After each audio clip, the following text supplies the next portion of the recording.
வணக்கம். All India radio, Chennai.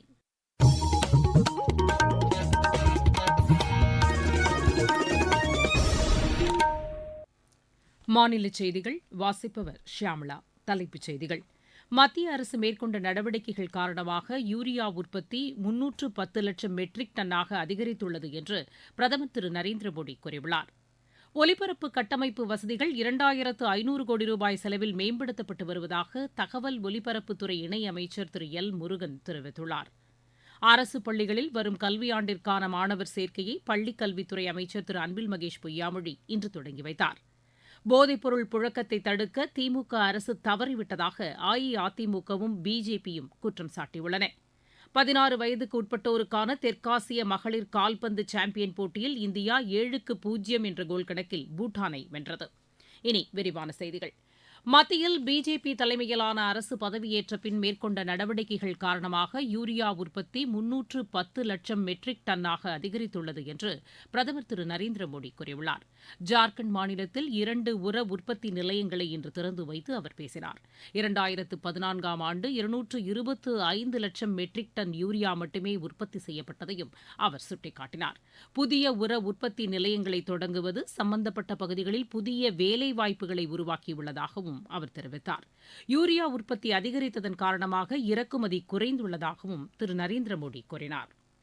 சுயசார்பு India இயக்கத்திற்கு வலு சேர்க்கும் வகையில் 39,125 கோடி ரூபாய் மதிப்பில் பாதுகாப்பு தளவாடங்களை கொள்முதல் செய்வதற்கான ஒப்பந்தங்களில் மத்திய அரசு கையெழுத்திட்டுள்ளது.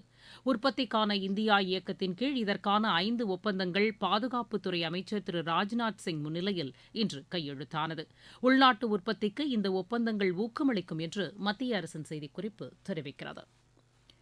ஒலிபரப்பு கட்டமைப்பு வசதிகள் 2500 கோடி ரூபாய் செலவில் மேம்படுத்தப்பட்டு வருவதாக தகவல் ஒலிபரப்புத்துறை இணையமைச்சர் திரு எல் முருகன் கூறியுள்ளார். இன்று சென்னையில் செய்தியாளர்களிடம் பேசுகையில் அவர் இவ்வாறு கூறினார். நம்முடைய மாண்புமிகு பிரதமர் மரியாதைக்குரிய திரு நரேந்திர மோடிஜி அவர்கள் பிராட்காஸ்டிங் இன்ஃப்ராஸ்ட்ரக்சர் டெவலப்மெண்ட் பைண்ட் என்று சொல்லக்கூடிய திட்டத்தில் முதல் முறையாக 2500 கோடி ரூபாய் இந்த ஃபண்டானது ஒதுக்கப்பட்டு, இந்த ஃபண்டின் கீழே இப்படி இன்ஃப்ராஸ்ட்ரக்சர்னுடைய உள்கட்டமைப்பை அதிகமாக பலப்படுத்துது. குறிப்பாக நம்ம இப்போ ரீசெண்டாக டிடி தமிழ் கொடுத்துருந்தோம்.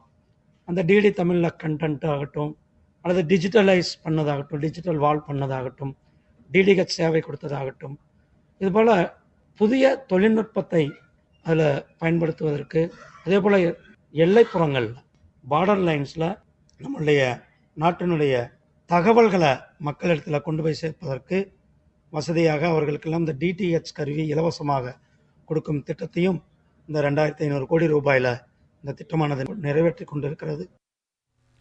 முதல் முறை வாக்காளர்களிடையே விழிப்புணர்வை ஏற்படுத்துவதற்கான இயக்கம் முழுவீச்சில் மேற்கொள்ளப்பட உள்ளதாகவும் திரு எல் முருகன் தெரிவித்தார். என்னுடைய வாக்கு இந்த தேசத்திற்கானது. இந்த கேம்பெயினை ஆல் இந்தியா லெவலில் இது நடக்குது. மேரா பெஹ்லே ஓட் தேஸ் கே லியே. தமிழ்நாட்டில் அல்லது குறிப்பாக சவுத் இந்தியாவில் ஃபஸ்ட் டைம் ஓட்டர்ஸை எப்படி ரீச் பண்ணுறது, குறிப்பாக சினிமா பிரபலங்கள், ஸ்போர்ட்ஸ் பிரபலங்கள், பத்மா அவார்டு வாங்கின பிரபலங்கள், இவர்களெல்லாம் வைத்து இந்த முதல் டைம் ஓட்டர்ஸை ரீச் பண்ணுற மாதிரி என்னுடைய வாக்கு இந்த தேசத்திற்காக வர்ற நாட்களில் இந்த கேம்பெயினை அதிக அளவில் எடுத்து செல்வது. அதே நேரத்தில் 100% வாக்களிப்பது அதனுடைய தேவை. இந்த நாட்டினுடைய ஜனநாயகத்தை காப்பதற்காக அனைவரும் 100% வாக்களிக்க வேண்டும். அந்த கேம்பெயினும் மக்களிடத்தில் எடுத்து செல்வது. முன்னதாக ஆகாஷ்வாணியின் செயல்பாடுகள் தொடர்பாக தென்மண்டல அதிகாரிகளுடன் திரு எல் முருகன் ஆய்வு மேற்கொண்டார். நாட்டின் பொருளாதார வளர்ச்சியில் மகளிர் தொழில் முனைவோர் முக்கிய பங்கு வகிப்பதாக மத்திய சிறு குறு தொழில்துறை அமைச்சர் திரு நாராயண் ராணே கூறியுள்ளார். இன்று புதுதில்லியில் மகளிர் தொழில் முனைவோர் பங்கேற்ற சர்வதேச மாநாட்டில் கலந்து கொண்டு அவர் உரையாற்றினார். மகளிர் தொழில் முனைவோருக்கு இதுபோன்ற மாநாடு உதவிகரமாக இருக்கும் என்றும் அமைச்சர் தெரிவித்தார். சரக்கு மற்றும் சேவை வரி கடந்த மாதம் 1,68,337 கோடி ரூபாயை எட்டியதாக மத்திய அரசு கூறியுள்ளது. இது கடந்த ஆண்டு இதே காலகட்டத்துடன் ஒப்பிடுகையில் 12.5% அதிகமாகும் என்று நிதியமைச்சகத்தின் செய்திக்குறிப்பு தெரிவிக்கிறது. நடப்பு நிதியாண்டில் மாதந்தோறும் சராசரியாக 1,67,000 கோடி ரூபாய் இந்த வரி விதிப்பின் மூலம் கிடைத்துள்ளதாக அதில் குறிப்பிடப்பட்டுள்ளது. நீங்கள் கேட்டுக்கொண்டிருப்பது ஆல் இண்டியா ரேடியோவின் மாநில செய்தி அறிக்கை.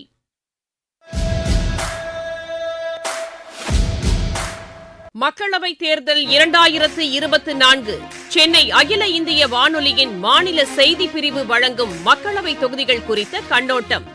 மக்களவைத் தொகுதிகள் குறித்த விவரங்களை முழுமையாக வழங்கும் இந்த நிகழ்ச்சி இரவு மணி 8:05 முதல் 8:20 வரை நாள்தோறும் இதே அலைவரிசையில் ஒலிபரப்பாகிறது. உங்கள் தொகுதி குறித்த விவரங்களை அறிந்து கொள்ள உதவும் இந்த நிகழ்ச்சியை கேட்க தவறாதீர்கள். தமிழகத்தில் உள்ள அரசு பள்ளிகளில் வரும் கல்வியாண்டிற்கான மாணவர் சேர்க்கை இன்று தொடங்கியது. பள்ளிக் கல்வித்துறை அமைச்சர் திரு அன்பில் மகேஷ் பொய்யாமொழி இன்று சென்னையில் இதனை தொடங்கி வைத்தார். இதனைத் தொடர்ந்து பள்ளிக் கல்வித்துறை சார்பில் 1,60,000 ஆசிரியர்களுக்கு மருத்துவ பரிசோதனை முகாமினையும் அமைச்சர் தொடங்கி வைத்தார். விளையாட்டுத்துறையின் வளர்ச்சிக்கு தமிழக அரசு உயர் முன்னுரிமை அளித்துள்ளதாக அத்துறைக்கான அமைச்சர் திரு உதயநிதி ஸ்டாலின் கூறியுள்ளார். திருவள்ளூர் மாவட்டத்தில் உள்ள 526 கிராம ஊராட்சிகளுக்கு விளையாட்டு உபகரணங்களின் தொகுப்பை வழங்கி அவர் பேசினார். மாநிலத்திலேயே இந்த மாவட்டத்தில்தான் அதிக அளவிலான பஞ்சாயத்துகளுக்கு விளையாட்டு உபகரணங்கள் வழங்கப்பட்டுள்ளதாக அவர் தெரிவித்தார். விளையாட்டு வீரர்கள் சர்வதேச தரத்திற்கு இணையான பயிற்சியை பெறுவது உறுதி செய்யப்பட்டிருப்பதாகவும் திரு உதயநிதி ஸ்டாலின் கூறினார். போதைப்பொருள் புழக்கத்தை தடுக்க திமுக அரசு தவறிவிட்டதாக எதிர்க்கட்சித் தலைவரும் அஇஅதிமுக பொதுச் செயலாளருமான திரு எடப்பாடி பழனிசாமி குற்றம் சாட்டியுள்ளார். இது தொடர்பாக சமூக வலைதளத்தில் கருத்தினை பதிவு செய்துள்ள அவர், மதுரையில் பல கோடி ரூபாய் மதிப்பிலான போதைப்பொருள் பறிமுதல் செய்யப்பட்டிருப்பது அதிர்ச்சி அளிப்பதாக உள்ளது என்று குறிப்பிட்டுள்ளார். பிஜேபி மாநில தலைவர் திரு அண்ணாமலையும் இதே கருத்தை தெரிவித்துள்ளார். இது தொடர்பாக வெளியிட்டுள்ள காணொலி பதிவில், போதைப்பொருளை ஒழிக்க உறுதியான நடவடிக்கைகளை மேற்கொள்ளுமாறு விடுக்கப்பட்ட கோரிக்கைகளுக்கு திமுக அரசு செவிசாய்க்கவில்லை என்று அவர் கூறியுள்ளார்.